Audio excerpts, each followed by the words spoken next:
रात इंडिया ने पाकिस्तान के ऊपर 24 मिसाइल हमले किए और हैरानगी की बात यह है कि तकरीबन सारे मिसाइल अपने टारगेट के ऊपर जाकर लगे। पाकिस्तान का दिफाई निज़ाम, हमारा डिफेंस सिस्टम एक भी मिसाइल को इंटरसेप्ट नहीं करता, एक भी मिसाइल को हम रोक नहीं सकते। अभी इंडिया ने किसी फौजी तंजीबात को निशाना नहीं बनाया। अभी इंडिया ने हमारे किसी शोमनी के ऊपर, कैंट के ऊपर या किसी ऐसी हसास जगह के ऊपर अटैक नहीं किया। यही 24 के 24 मिसाइल अगर हमारे किसी हसास जगह के ऊपर टारगेट किया जाते तो अब तक तो प्रोग्राम बढ़ चुका होना था। तो पाकिस्तानी मीडिया लगा हुआ था, सोशल मीडिया के ऊपर तमाम झूठ पॉलिसी लगे हुए थे, वो पाकिस्तान ने इंडिया के जहाज गिरा दिए हैं। वो सारी पिक्चर्स मैंने देखी, कोई 8 महीने पुरानी है, कोई 3 साल पुरानी है। कल रात इंडिया ने पाकिस्तान के ऊपर 24 मिसाइल हमले किए और हैरानगी की बात यह है कि तकरीबन सारे मिसाइल अपने टारगेट के ऊपर जाके लगे। इंडिया ने जो टारगेट सेट किया हुआ था, इंडिया ने वो टारगेट अचीव किया। और इससे बढ़ के हैरानगी की बात यह है कि पाकिस्तान का दिफाई निज़ाम, हमारा डिफेंस सिस्टम एक भी मिसाइल को इंटरसेप्ट नहीं कर सकते, एक भी मिसाइल को हम रोक नहीं सकते। सारे हमले हम रोकने में नाकाम रहे। एग्जैक्ट जो इंडिया ने टारगेट अचीव करना था वो अचीव किया है। वो जो कहते हैं ना कि इंडिया ने घुस के मारना था, इंडिया ने वाकई घुस के मारा और हम उसके मिसाइलों को रोक नहीं सके। ये हकीकत है। अब इसको आप ये मत कहें कि जी आप इंडिया की तारीफ कर रहे हैं, ये कर रहे हैं, वो कर रहे हैं। भाई जो हकीकत है वो हकीकत है। आप सुनते आ रहे हैं कि ईरान 200 मिसाइल फायर करता है, 400 मिसाइल फायर करता है, 1000 मिसाइल फायर करता है और इसराइल के अंदर जाके एक आधी गिरता है, बाकी सारे के सारे इसराइल इंटरसेप्ट कर लेता है। ऐसा मजबूत दिफाई निजाम है इसराइल का। लेकिन हमारे पास देख लो 24 मिसाइल छोड़े इंडिया ने और एक भी नहीं हम रोक सके। और हैरानगी की बात यह कि अभी इंडिया ने किसी फौजी तंजीबात को निशाना नहीं बनाया। अभी इंडिया ने हमारे किसी शोमनी के ऊपर, कैंट के ऊपर या किसी ऐसी हसास जगह के ऊपर अटैक नहीं किया। यही 24 के 24 मिसाइल अगर हमारे किसी हसास जगह के ऊपर टारगेट किए जाते तो अब तक तो प्रोग्राम बढ़ चुका होना था। यही अगर GHQ के ऊपर फेंका गया होता तो प्रोग्राम बढ़ चुका होता।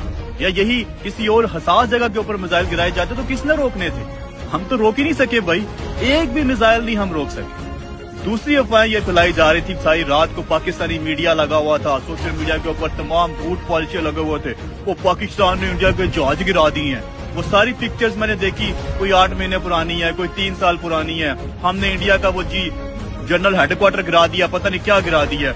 वो मैंने सर्च किया, वो भी फेक न्यूज फैलाई हुई है।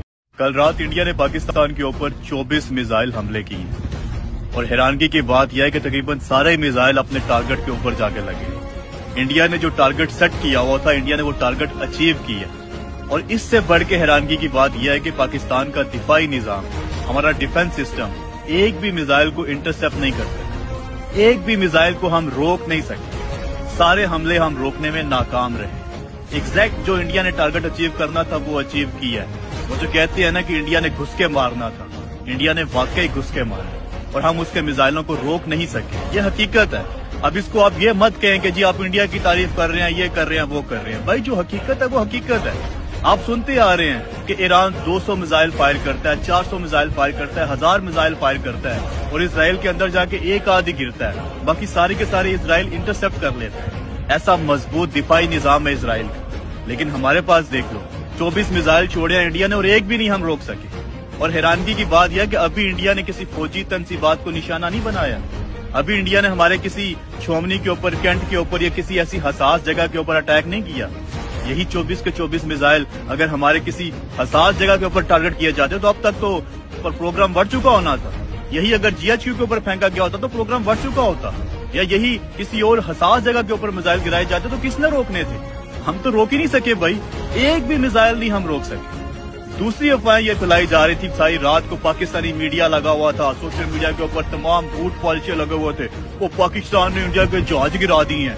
वो सारी पिक्चर्स मैंने देखी, कोई 8 महीने पुरानी है, कोई 3 साल पुरानी है। हमने इंडिया का वो जनरल हेडक्वार्टर गिरा दिया, पता नहीं क्या गिरा दिया। वो मैंने सर्च किया, वो भी फेक न्यूज फैलाई हुई। ಎಲ್ಲಾ ಕಡೆ ಹುಡುಕಿ ಹುಡುಕಿ ಸಾಕಾಗಿದೆ. ನಮ್ಮ ಮಕ್ಕಳಿಗೆ ಒಂದೊಳ್ಳೆ ಭವಿಷ್ಯ ಬೇಕಾಗಿದೆ. ಅಯ್ಯಯ್ಯೋ ಟೈಮ್ ಮುಗ್ದೆ ಹೋಯ್ತು. ಎಲ್ಲಿ ನಮ್ಮ ಮಗುವನ್ನ ಸೇರಿಸೋದು ಅಂತ ಇನ್ನೂ ಗೊಂದಲದಲ್ಲೇ ಇದ್ದೀರಾ? ನಿಮ್ಮ ಗೊಂದಲಕ್ಕೆ ಹಾಕಿ ಫುಲ್ ಸ್ಟಾಪ್. ಹೆಮ್ಮೆಯ ವಿದ್ಯಾರ್ಥಿಗಳನ್ನ ದೇಶದ ಆಸ್ತಿಯಾಗಿ ರೂಪಿಸಲು ಹೊರಟಿದೆ ರಾಜೇಶ್ವರಿ ಎಜುಕೇಶನ್ ಫೌಂಡೇಶನ್. ಸುಂದರವಾದ ಪರಿಸರದಲ್ಲಿ, ಭವ್ಯವಾದ ಕಟ್ಟಡದಲ್ಲಿ, ಅತ್ಯಾಧುನಿಕ ಸೌಲಭ್ಯದೊಂದಿಗೆ ನಿಮ್ಮನ್ನ ಸ್ವಾಗತಿಸ್ತಾ ಇದೆ ರಾಜೇಶ್ವರಿ ನ್ಯಾಷನಲ್ ಸ್ಕೂಲ್ ಹಾಗೂ PU college. Rajeshwari education foundation, Rajeshwari national school, PU college Patel Muddanna Shetty campus, Radha farms, Sanoor village, Karkala taluk. For registration contact 8095341169 8762119917. ಇಂತಹ ನೈಜ ಕುತೂಹಲ ಭರಿತ ಸುದ್ದಿಗಳು ನಿಮಗೆ ಸಿಗಬೇಕಂದ್ರೆ ರಾಜ್ಯದ ಪ್ರತಿಷ್ಠಿತ ಜನಪರ ಡಿಜಿಟಲ್ ಸುದ್ದಿ ಮಾಧ್ಯಮ ಪಬ್ಲಿಕ್ ಇಂಪ್ಯಾಕ್ಟ್ ಚಾನೆಲ್ ಅನ್ನು ಯೂಟ್ಯೂಬ್ನಲ್ಲಿ ಸಬ್ಸ್ಕ್ರೈಬ್ ಮಾಡಿಕೊಳ್ಳಿ. ವಿಡಿಯೋ ಇಷ್ಟವಾದರೆ ಲೈಕ್ ಮಾಡಿ, ನಿಮ್ಮ ಇಷ್ಟದವರಿಗೆ ಶೇರ್ ಮಾಡಿ ನಮ್ಮನ್ನು ಪ್ರೋತ್ಸಾಹಿಸಿ. ಹಾಗೆಯೇ ಫೇಸ್ಬುಕ್ನಲ್ಲಿ ಪಬ್ಲಿಕ್ ಇಂಪ್ಯಾಕ್ಟ್ ಫಾಲೋ ಮಾಡೋದನ್ನ, ಇನ್ಸ್ಟಾದಲ್ಲಿ ಜೊತೆಯಾಗೋದನ್ನ ಮಿಸ್ ಮಾಡಬೇಡಿ. ಜಾಹೀರಾತು ಹಾಗೂ ಬಿಸ್ನೆಸ್ ಪ್ರಮೋಷನ್ಗಾಗಿ ಸಂಪರ್ಕಿಸಿ 9606037450 ಅಥವಾ 9353224116. ಇದು ಪಬ್ಲಿಕ್ ಇಂಪ್ಯಾಕ್ಟ್, ಜನಶಕ್ತಿಯೇ ನಿರ್ಣಾಯಕ.